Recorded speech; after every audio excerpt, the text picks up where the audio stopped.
Olá pessoal, tudo bem? Pessoal, hoje vamos fazer uma aula aí voltada para o concurso da Polícia Civil, né? Tanto da Polícia Civil do Rio Grande do Sul como de Santa Catarina. E também, né, para quem estuda para outros concursos, é uma aula que vale para qualquer concurso. Por quê? Vamos tentar aqui em 15, 20 minutos, né, fazer uma abordagem geral das garantias do indiciado, do investigado ou do réu, né? Da garantia das pessoas, os direitos das pessoas na seara criminal, né? Ou seja, se porventura, né, tu vier a responder um inquérito, né, está envolvido no inquérito, responder um processo, né? Então a gente vai ver quais as garantias constitucionais voltadas ao direito penal, direito processual penal, que a Constituição nos traz.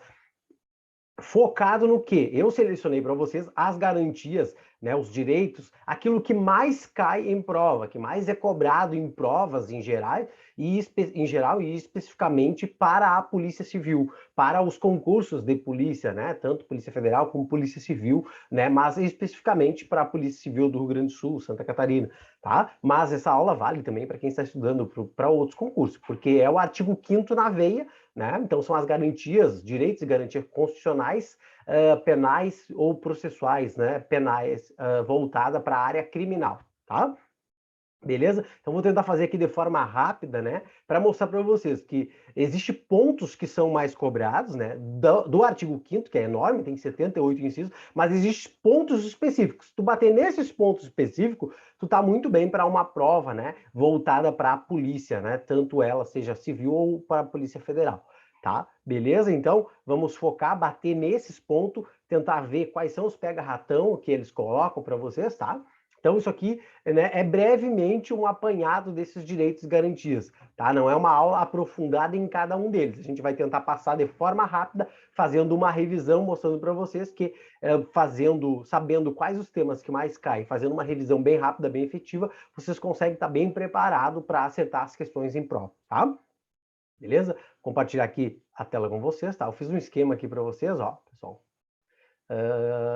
relacionado ao artigo 5º, ó. O artigo 5º, então, vai nos trazer essas garantias, tá, pessoal?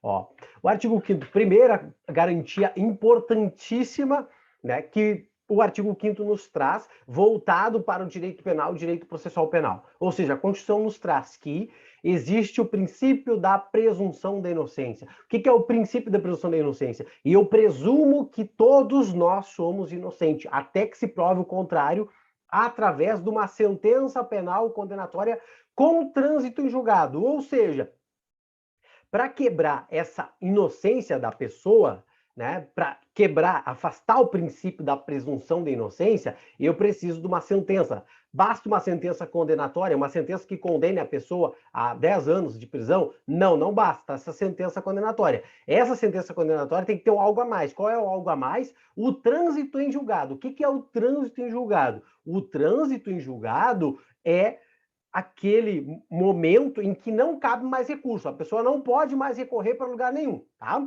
Ou seja, normalmente o processo, ele vai começar onde? Em primeira instância, ou seja, lá na cidade, lá em São Gabriel, lá em Santa Maria, em Porto Alegre, tá? A pessoa vai responder, vai ter um inquérito, né? Vai ter o processo e vai ser condenado pelo juiz de primeiro grau, que a gente chama, tá?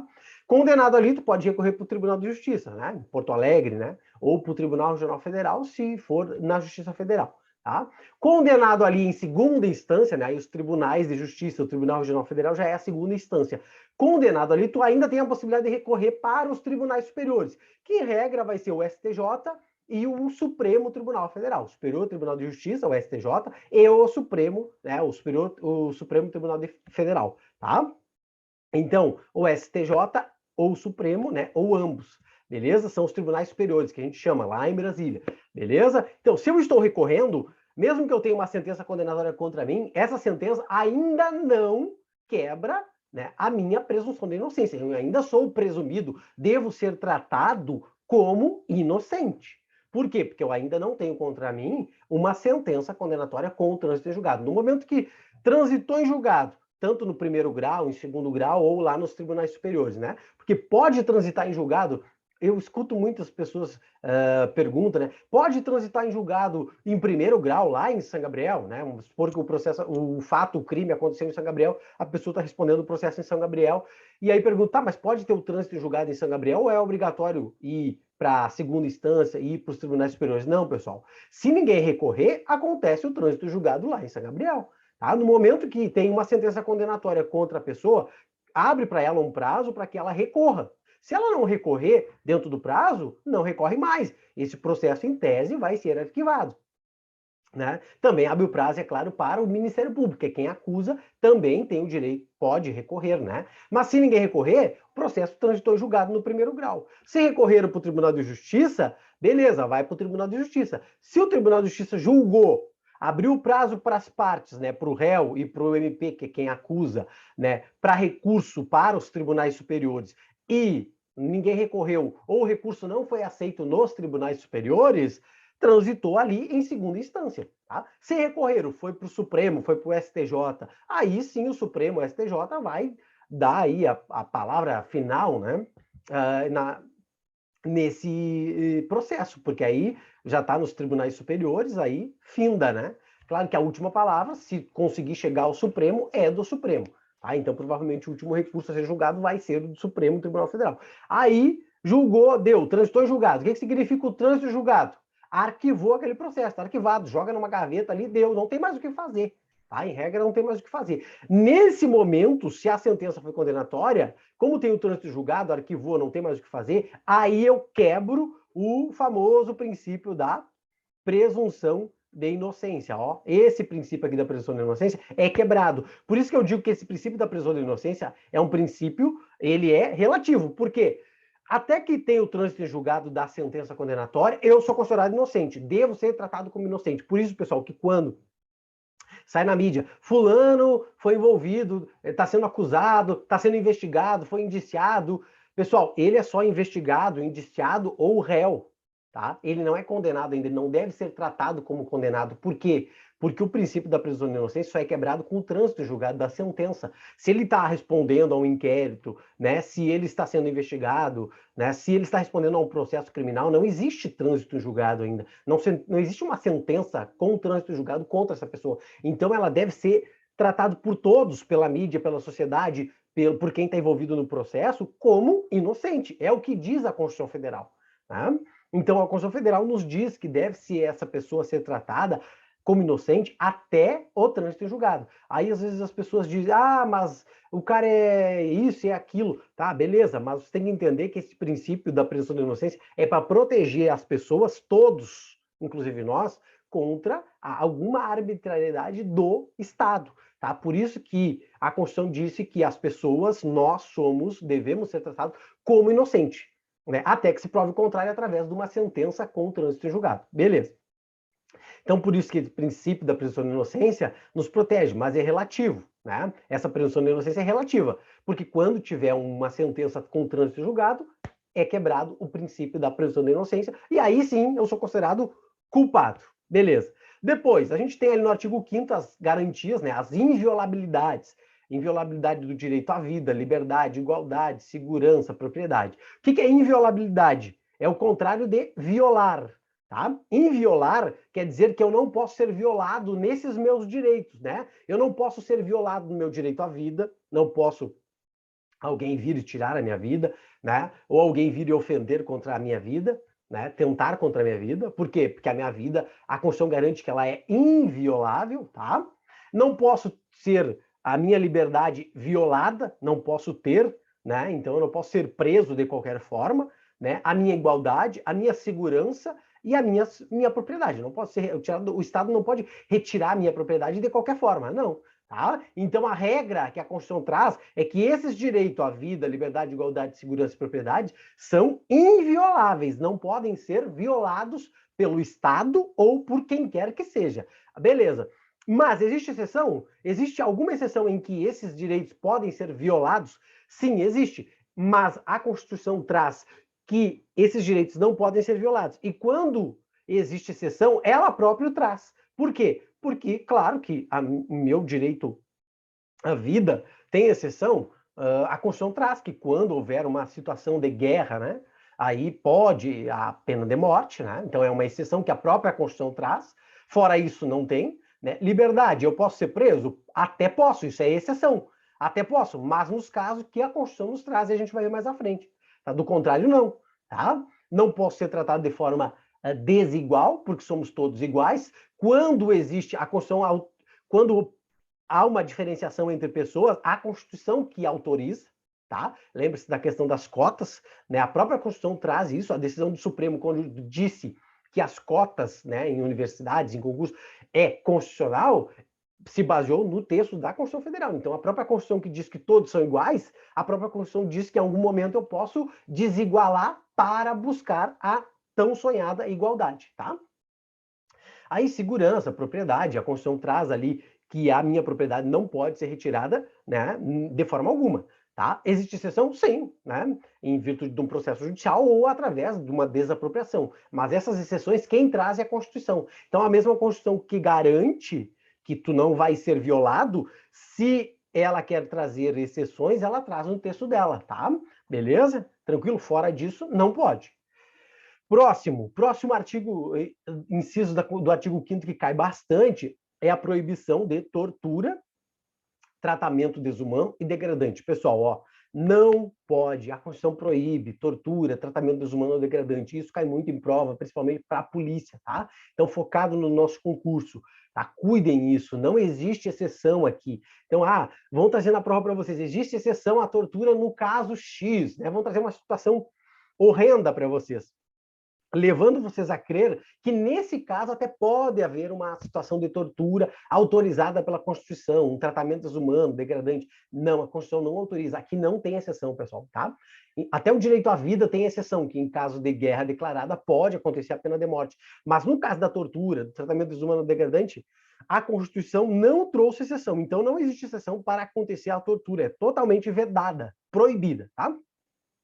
E para punir aqueles agentes, aquelas pessoas que praticam tortura, existe a lei de tortura, né? E também existe a lei do abuso de autoridade, que a gente vai estudar, que inclusive é uma lei que é nova, né? Tinha uma lei antiga lá de 64, 74, e agora é uma lei nova aí de 2019, salvo engano, tá?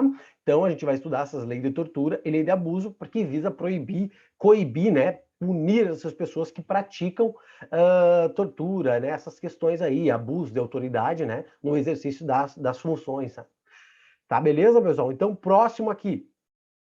Ó, importante, ó, o princípio da legalidade. Ó, o que nos diz o princípio da legalidade? O princípio da legalidade nos traz que, né, ninguém é obrigado a fazer, né, ou deixar de fazer algo, senão em virtude de lei. Tá? Se não existe uma lei dizendo que eu tenho que fazer isso ou aquilo, eu posso fazer, eu sou livre para fazer. Tá? O princípio da legalidade voltado para a área penal, para a área criminal, aí a gente chama de princípio da reserva legal. O que é princípio da reserva legal? Eu preciso de uma lei para dizer que aquele fato é crime e que a pena para aquele fato é tal crime, é tantos anos, tá? Se não existe uma lei trazendo o fato X como crime, se eu cometer o fato X, eu não posso ser punido. Por quê? Porque não tinha uma lei anterior dizendo que aquele fato era crime. E se alguém cometesse aquele fato, seria punido com tantos anos. Tá? Beleza? Então, eu só posso ser punido por aquele fato, se eu cometi, se antes existia uma lei dizendo que aquilo era crime e a pena era tanto. Se não existia, eu não posso ser punido. Beleza, pessoal? Tranquilo? Beleza? Não sei se vocês lembram que há um tempo atrás foi vazado umas fotos de uma atriz global, né? Creio que eram uns nudes, né? E não existia uma lei para punir esses fatos, tá? Essa pessoa que vazou essas fotos, ela criminalmente não foi punida. Por quê? Porque esse fato que ela cometeu não era previsto como crime e não tinha uma pena para esse fato, tá? Após isso, em virtude da repercussão do fato, o Congresso se movimentou e aí teve uma lei, né? Hoje existe uma lei prevendo esse fato como crime e trazendo uma pena para esse fato. Mas a partir dali para frente, a partir da lei para frente, quem cometeu antes não foi punido. Por quê? Porque não havia uma lei, não existia uma lei punindo naquele momento aquele fato. Se não existe lei, não tem crime nem pena. tá? Beleza? Então esse é o princípio da reserva legal, que cai bastante em prova, tá? Principalmente de polícia, beleza, pessoal? Também falando, pessoal, sobre o princípio da legalidade, a gente deve lembrar do princípio da irretroatividade da lei. O que é isso? Em regra, pessoal, a lei não retroage. Olha o exemplo que eu dei para vocês aqui.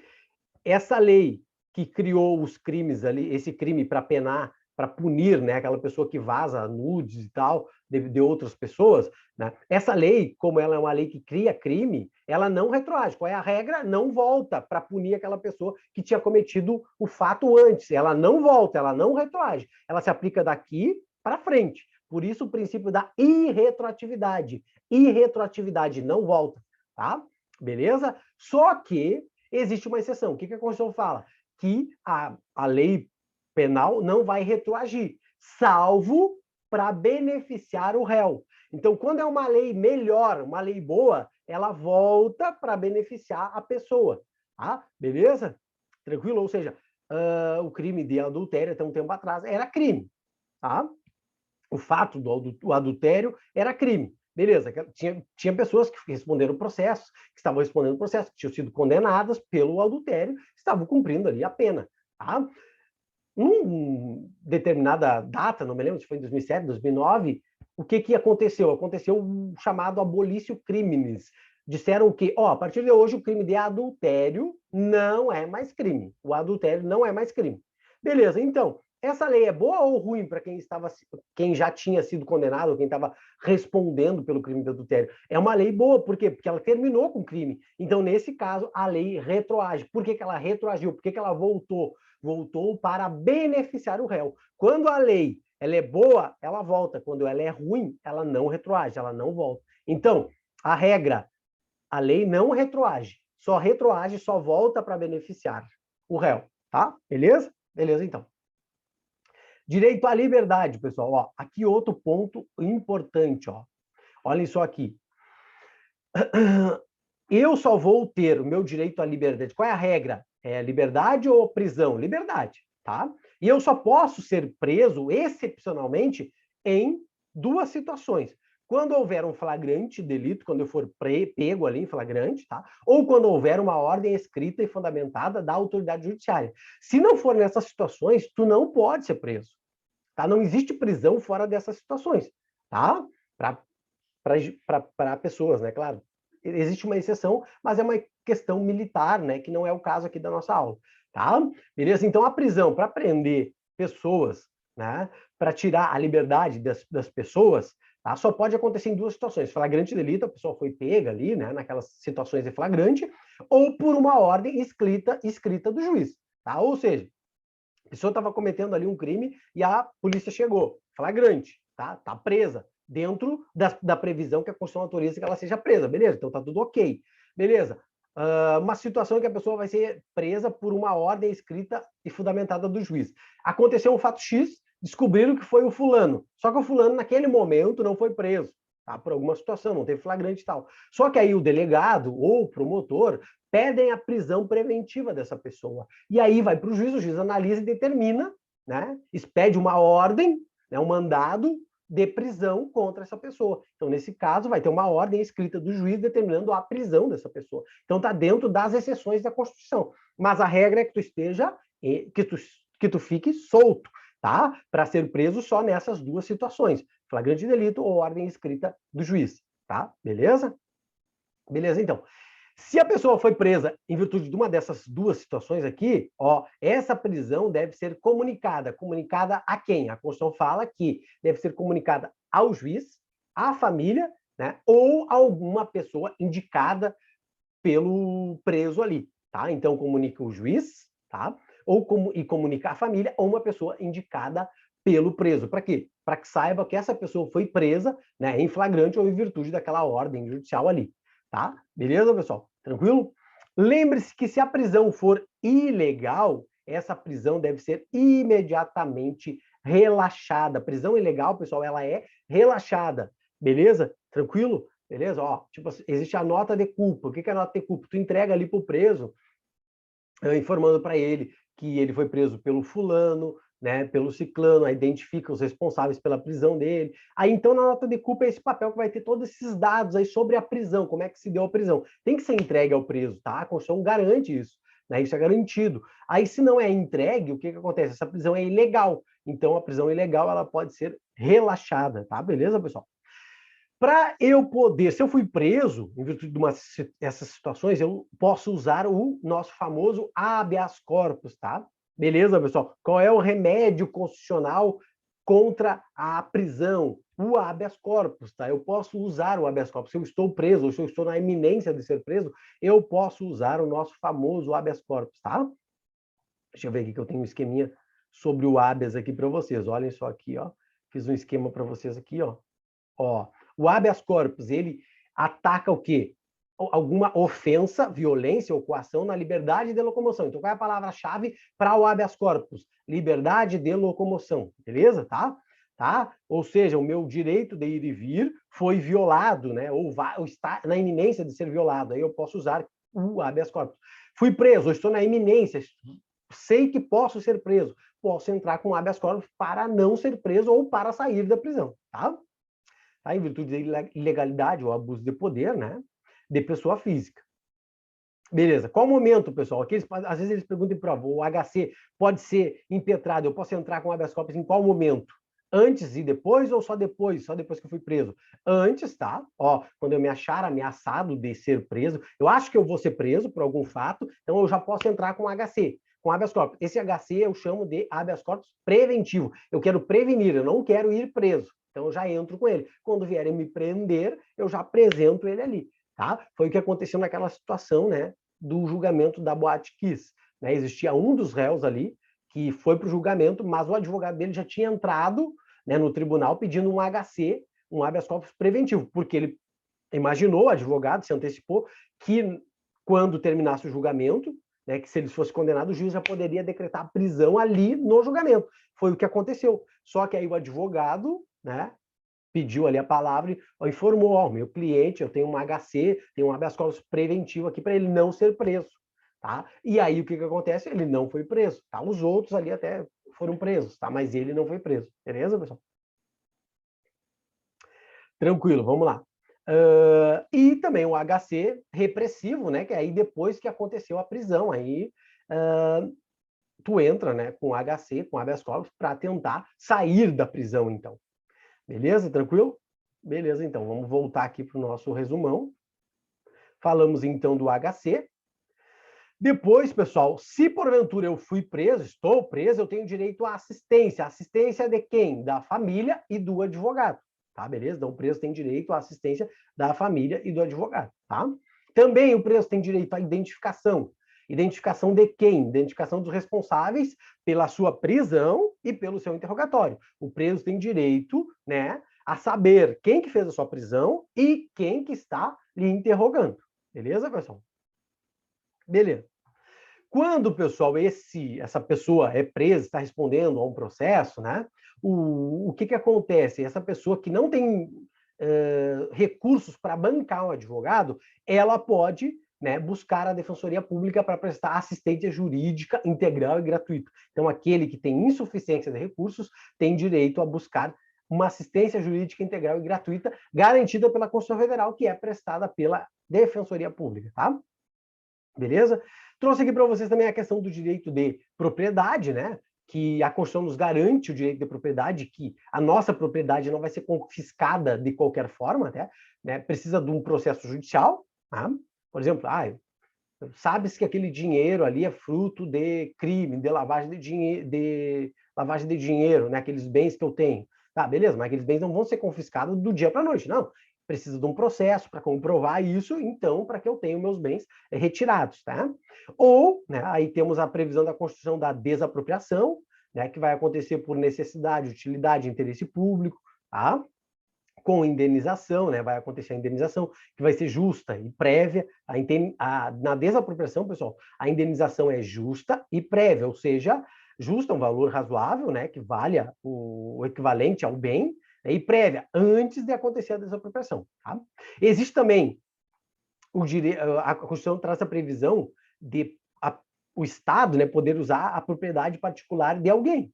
tá? Em razão do iminente perigo público, né? E essa indenização vai acontecer só se houver dano e essa indenização vai ser posterior, tá? Então, diferentemente da desapropriação, que a indenização é justa e prévia antes de acontecer, nesse caso aqui, de uso de propriedade particular, só vai acontecer a indenização se teve dano e essa indenização vai ser posterior. Cuidem que as questões de prova adoram misturar a desapropriação, que a indenização é prévia, anterior, com o uso de propriedade particular, que a indenização só vai acontecer se teve dano e é posterior. Ou seja, que, né, agora nessa época de Covid, né, o Estado, né, o município precisa de uma propriedade lá, de um terreno para implantar um hospital ali de campanha. Né? Ele, eu vou usar lá a tua propriedade, tá? E depois a gente te devolve. Tá, pessoal? Aqui no caso da desapropriação, o Estado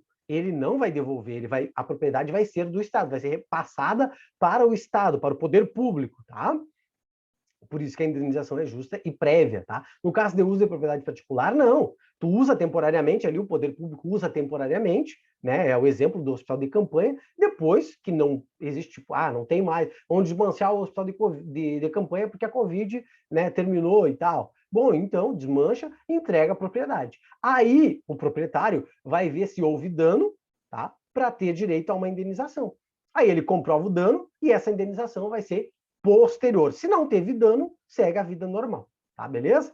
Outra situação em relação ao direito de propriedade, lembre-se que a pequena propriedade rural, a Constituição fala, quando ela é trabalhada pela família, ela não vai ser objeto de penhora em virtude de débitos da sua atividade produtiva. Ou seja, uma pequena propriedade rural é trabalhada pela família e a família pegou lá um empréstimo para produzir ali o seu sustento, né? Que ela trabalha com milho, com arroz, sei lá, produz ali.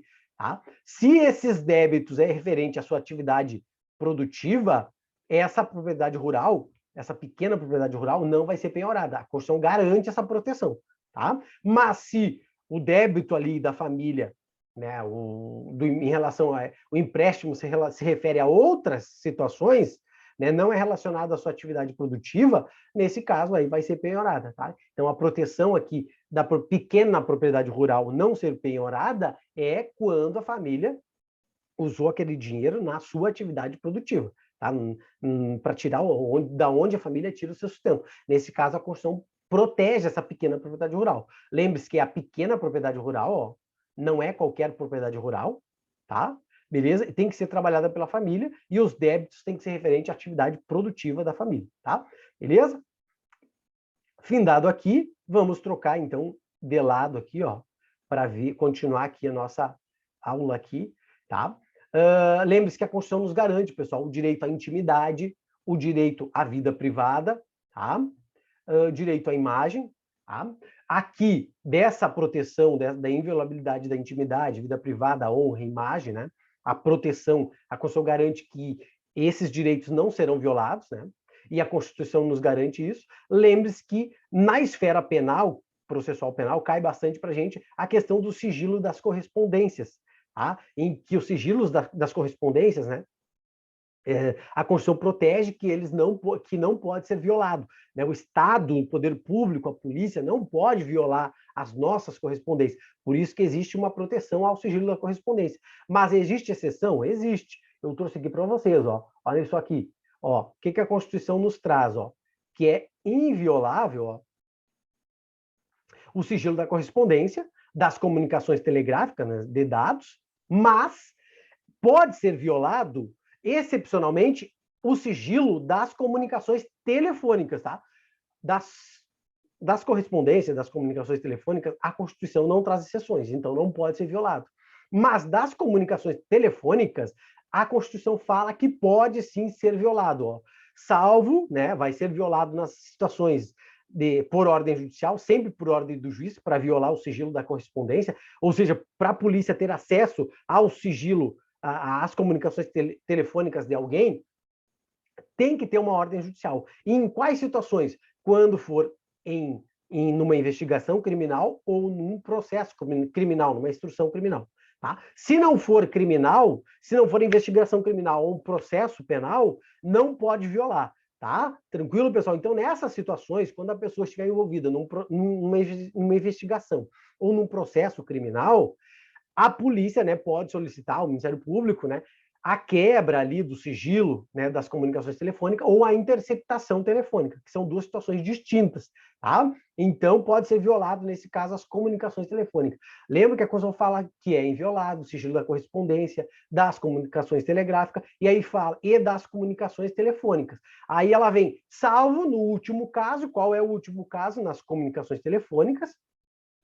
Por ordem judicial, em caso de investigação criminal ou instrução processual penal, tá?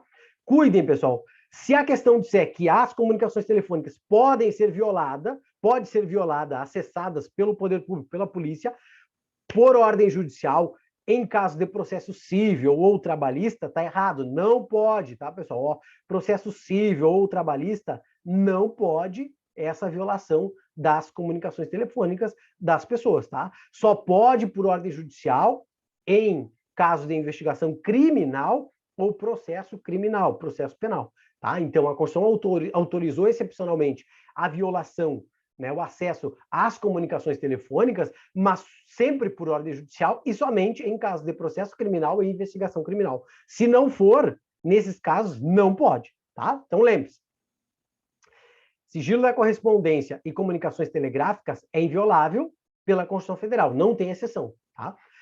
As comunicações telefônicas, em regra, é inviolável, mas a Constituição trouxe exceções, salvo por ordem judicial nesses dois casos aqui, beleza? Fechou, então. Tá? Isso cai direto em prova, tá, pessoal? Cuidem muito isso, beleza? Vamos lá, então. Por isso que a gente tem, né, também a nossa lei de interceptação telefônica, justamente para quê? Para regrar como que vai se dar esse acesso da polícia, das autoridades, às comunicações telefônicas. Então, a lei de interceptação telefônica a gente vai estudar no curso, ela é bem importante para quem vai fazer o concurso para a polícia, tá? Porque ela cai direto, porque ela explica, né, como que vai se dar esse acesso, tá? Beleza? Deixa eu mostrar para vocês aqui, ó, como é que funciona essa questão aí da diferença, pessoal, entre quebra do sigilo telefônico e a interceptação telefônica. Normalmente as pessoas se confundem, tá? Quebra do sigilo telefônico é uma coisa, interceptação telefônica é outra, tá? Beleza? Deixa eu mostrar para vocês aqui, ó. Deixa eu fazer uma distinção aqui, mostrar brevemente para vocês essa questão aí. Ó, vamos lá. Olhem só. De um lado, pessoal, eu vou ter o quê? A quebra do sigilo telefônico. Beleza? O que é a quebra do sigilo telefônico? A quebra do sigilo telefônico é o acesso da polícia, né, das autoridades. Vou colocar aqui da polícia, tá?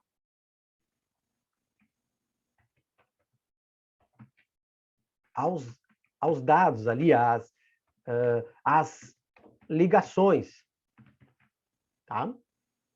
Beleza? Ou seja, na quebra do sigilo telefônico, o que acontece? Existe o que a polícia pede e o que o juiz vai autorizar. Ela vai poder acessar, vai pedir para a operadora liberar lá, o juiz determina e a operadora libera para a polícia, o quê? Vai ter acesso ao quê? Na quebra.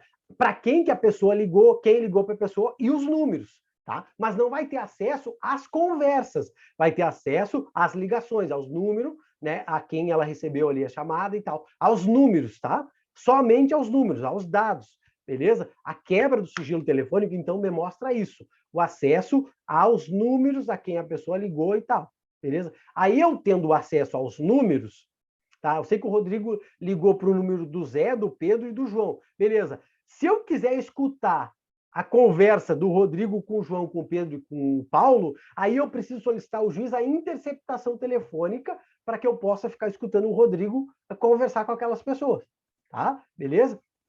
Se eu pedir a interceptação telefônica, aí eu vou ficar escutando o Rodrigo conversando com as pessoas, tá? Então, ó, aí, ó, diferentemente, deixa eu, ó, do outro lado eu vou ter a nossa famosa, ó, interceptação telefônica. Que aí é o quê? aí a polícia, efetivamente, né, escutando as conversas, tendo acesso às conversas, tá? Aí, nesse caso, o que acontece? Na interceptação telefônica, a polícia está ali escutando as conversas. E aí a polícia vai poder escutar. Ó, no dia, o Rodrigo ligou para o Zé, marcou que no dia tal vai ser entregue um carregamento de drogas lá. Aí a polícia vai lá e faz, né, a prisão. Tá? Então, não confundam quebra do sigilo telefônico. Pediu a quebra do sigilo telefônico. Quero saber para quais números o Rodrigo ligou. Tá? Beleza? E quais números ligaram ali para o Rodrigo. Tá? A interceptação telefônica é algo mais profundo. Aí eu já quero o quê? Eu já quero escutar as conversas com quem o Rodrigo está falando. Aí, tudo isso, pessoal, por ordem judicial. Tudo isso tem que ser autorizado pelo juiz. Se for feito diretamente pela polícia sem autorização judicial, é uma prova ilícita. Não pode ser usado no processo. Tudo que decorrer dela é ilícito, é ilegal. Não pode, tá? Então, para ter a quebra do sigilo e a interceptação telefônica, tem que ter ordem judicial. Tudo isso aqui é feito por ordem judicial, tá? Beleza? Se não tiver ordem judicial, é prova ilícita. E nesse caso, não vale nada, tá? Beleza? Tranquilo? Beleza, então. Vamos lá. Vamos dar sequência lá para o nosso esquema. Voltando aqui, ó. Olha só aqui, ó. Botei para vocês aqui a questão da prova ilícita, ó. Onde é que está aqui? Aqui, ó. Prova ilícita. O que acontece quando a prova é ilícita? Ela é inadmissível, ela não é aceita para que tu use no processo e ela deve ser desentranhada, tirada do processo, tá? Beleza? Ou seja, eu fiz uma interceptação telefônica, né? Ilegal, ilícita, sem pedir para o juiz, tá? Interceptei lá, escutei o Rodrigo, né, dizendo que vai acontecer uma entrega de droga lá no Zé, no dia tal. A polícia vai lá e faz essa prisão. Tá? Beleza. Isso é juntar, aí, através dessa prisão, prende o Rodrigo, prende o Zé, prende o fulano, pede-se um mandado de busca para pegar a droga em outro lugar, que tu também escutou que tinha droga na outra casa, e aí já pediu a prisão do Paulo, do Pedro e do João. Beleza, pessoal. Mas aí vai ser juntado tudo isso no processo. Tá? Aqui está o processo, vai ser juntado no processo. Beleza. Só que o que acontece? Quando o juiz estiver analisando isso, ou a defesa vai alegar, mas essa interceptação telefônica é ilegal, ela é ilícita. Por quê? Porque a polícia não tinha autorização para interceptar, para escutar. Então, o que acontece com essa interceptação telefônica que foi juntada aqui? Ela é desentranhada, ela é tirada do processo, não pode ser usada. O que a Constituição fala? Que a prova ilícita não é aceita, tá? E ela é inadmissível e deve ser desentranhada segundo o Código de Processo Penal, deve ser retirada do processo, tá? Beleza. Então, aquela interceptação vai ser retirada porque ela é ilícita, mas tudo que decorreu dela é como se fosse um efeito dominó. A prisão que decorreu dela, a droga que foi pega através dela, as prisões que foram feitas através daquela interceptação telefônica que a polícia descobriu, tudo isso que aconteceu a partir da interceptação telefônica também é ilícito. Então, a interceptação telefônica, que é ilícita, contamina todos os outros atos que aconteceram a partir dela. É como se fosse um efeito dominó. Vai caindo tudo. Tudo é ilícito e deve ser retirado do processo. Então, a Constituição fala que a prova ilícita é inadmissível, não pode ser usada. E o Código de Processo Penal fala ali que ela tem que ser desentranhada, retirada do processo. Então, né, se, basicamente, né, aquela prova ilícita e dali tu descobriu tudo, tu retira tudo, o que acontece com a pessoa, né, com o réu, né, com aquela pessoa que foi presa? Vai ser solto e provavelmente vai ser absolvido. Por quê? Porque na origem, a interceptação telefônica foi ilícita. O que a polícia deveria ter feito? Pedir para o juiz a interceptação telefônica. E o juiz autorizar a interceptação telefônica. Aí sim estaria tudo certo, tudo ok. Aí não teria problema nenhum. Tá? Beleza? Então, quebra de sigilo telefônico e interceptação telefônica sempre com ordem judicial.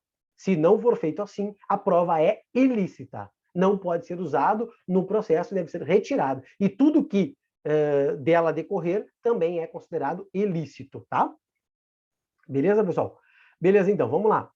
Dando sequência aqui, a Constituição fala, pessoal, que a gente tem crimes inafiançáveis, imprescritíveis, insuscetível de graça e de anistia. Aqui eu trouxe para vocês, ó, esses aqui que a gente normalmente se confunde muito, ó. crimes inafiançáveis e imprescritíveis. São dois, racismo e ação de grupos armados. É o que a Constituição nos traz, tá? Beleza, então, crime inafiançável e imprescritível, racismo e ação de grupos armados. Crimes inafiançáveis e insuscetíveis de graça e anistia são os 3TH, tráfico, tortura, terrorismo e os hediondos, tá? Cuidem bem, eles adoram confundir vocês aqui, ó. Todos eles são inafiançáveis, tá? Ó, todos eles, 3 aqui, ó, os 5 aqui, ó, racismo, ação de grupos armados, e os 3TH são inafiançáveis, tá? Ó, o inafiançável tá aqui e tá aqui. Mas qual é a diferenciação que eles gostam de fazer com que vocês errem na prova? Quando eles perguntam qual que é imprescritível e qual que é somente suscetível de graça e anistia. Ó, aqui que eles gostam de confundir vocês, tá? Inafiançável e imprescritível é só 2, racismo e ação de grupos armados. Inafiançável e insuscetível de graça e anistia, ou seja, de perdão, é o 3TH, tráfico, tortura e terrorismo e os hediondos. Beleza? Tranquilo? Não confundam isso, pessoal. Talvez é uma das coisas que mais cai em prova, tá? Que eles mais adoram de cobrar, tá? Essa diferenciação aqui, ó. Qual que é inafiançável e imprescritível, qual que é inafiançável e insuscetível de graça e anistia, tá? Beleza? Ó, esses dois aqui é inafiançável e imprescritível, e esses aqui, os 3TH, tá? Um esqueminha, é insuscetível de graça e anistia, beleza? Esquematizamos aqui para vocês, ó, para não errar em prova, tá? Beleza. Depois nós temos o quê? A Constituição fala que algumas penas no Brasil não serão aplicadas, tá? Não vai acontecer. O Brasil não vai aplicar a pena de banimento, pena de prisão perpétua, de tratamento cruel, degradante, tá? Mas eu botei essa aqui em específico porque é a que mais cai em prova, né? A que mais eles gostam de fazer com que as pessoas errem, né? Um pega-ratão aqui. A pena de morte, pessoal, em regra, ela é proibida no Brasil. Mas existe uma exceção. Quando que a pena de morte pode acontecer? Excepcionalmente, quando estivermos num caso de guerra declarada. Quando acontecer, espero que nunca aconteça, uma guerra declarada, que o Brasil estiver em situação de guerra declarada, pode acontecer a pena de morte. Mas isso é exceção. Isso é excepcionalmente. Em regra, a pena de morte não pode ser aplicada no Brasil. Tá? Quando diz, vamos fazer a pena de morte, né? Eu, deputado, eu, senador, agora é época de política, né? Vou fazer um projeto para a pena de morte. Pessoal, não caia nessa balela, para aplicar a pena de morte no Brasil. Isso é balela, a Constituição veda. Só se tu rasgar a Constituição e fazer uma nova. Tá? Se não, não. Enquanto a Constituição Federal de 88 estiver valendo, não pode pena de morte. Não pode em tempo de paz. Só no caso de guerra declarada. Tá? Beleza? Não cai nesse pega-ratão, tá? Nessa conversa politiqueira. Beleza, pessoal? Tranquilo? Beleza, então? Fechamos aqui, né? Beleza? Tem outro esqueminha para vocês, um último aqui, tá? Que vai falar sobre a questão, né? Muito importante, que cai em prova. Tá no artigo 5º, tá? Não coloquei no esquemão ali, trouxe aqui separado para que vocês não errem, tá? Que a casa, pessoal, ela é um asilo inviolável da pessoa. Ninguém pode violar, penetrar na tua casa sem estar dentro das exceções previstas na Constituição. Ó, ninguém pode penetrar na tua casa sem, primeiro, ter o consentimento do morador, tá? Ó, se tiver o consentimento do morador, beleza, né? Tu autorizou que a pessoa entre na tua casa. Não tem problema nenhum. Se tu não autorizar que a pessoa entre na tua casa, ela não pode entrar. Por quê? Porque a Constituição fala que a casa é asilo inviolável. Beleza, tá? Então, primeira situação que alguém pode entrar na tua casa, se tiver o consentimento do morador. É claro, se tu autorizou a pessoa a entrar na tua casa, não tem problema nenhum, tá? Mas quais são as situações que caem em prova? As exceções que a Constituição traz, que mesmo tu não autorizando, se tiver dentro dessas 4 exceções, a tua casa vai poder ser violada. A pessoa vai entrar na tua casa, né, se tiver dentro dessas exceções, mesmo não tendo o consentimento do morador, tá? Beleza? Quais são as exceções? Ó? Prestar socorro ou desastre, aqui as tragédias, tá? Olha aqui, ó, PSD. Lembram-se que existe um partido político chamado PSD. Então, para prestar socorro e desastre, as pessoas podem invadir a tua casa sem o teu consentimento, ou seja, para ajudar. Lembre-se, eu tenho 2 situações, 2 exceções que são tragédia, prestar socorro e desastre. E eu tenho 2 situações, 2 exceções que são voltadas para um crime, para um fato criminoso, tá? Que aí é no caso de flagrante delito, né? Se a pessoa está acontecendo um crime naquela casa, a polícia pode invadir, né? Uma pessoa pode entrar para prender, para fazer a prisão, porque é flagrante delito, não tem problema nenhum. Ou por determinação judicial, né? Por ordem judicial, durante o dia, né? Determinação judicial, né? Tá, pessoal? Aí sim, não tem problema nenhum. Se for por determinação judicial, durante o dia, pode entrar, né, para cumprir este mandado. Beleza? Então, tranquilo? Tá? A mais polêmica aqui é a determinação judicial. Por quê? Porque aí eles colocam que é em qualquer horário, né, que não tem horário, que pode entrar. Não, pessoal, tem que ser durante o dia, tá? Se tu tem uma ordem judicial, tem que cumprir ali durante o dia, né? Beleza? Tranquilo? Então, cuidem essa questão aí que é da casa, tá? Que é o asilo inviolável, essa é a regra. A tua casa ninguém pode violar, né? Só pode entrar na tua casa se tiver o teu consentimento ou nas 4 situações que a Constituição traz. Prestar socorro ao desastre, lembram das tragédias, tá? PSD, lembra do partido político, ou em 2 situações que envolve crime, né? Flagrante delito ou por determinação judicial, né? Ali, só que a determinação judicial tem uma observação que é durante o dia, tá? Que ela deve ser cumprida. Beleza, pessoal? Fechou aí, tá? Fechamos aí, esquematizamos aí. Espero que vocês tenham gostado do vídeo, tá, pessoal?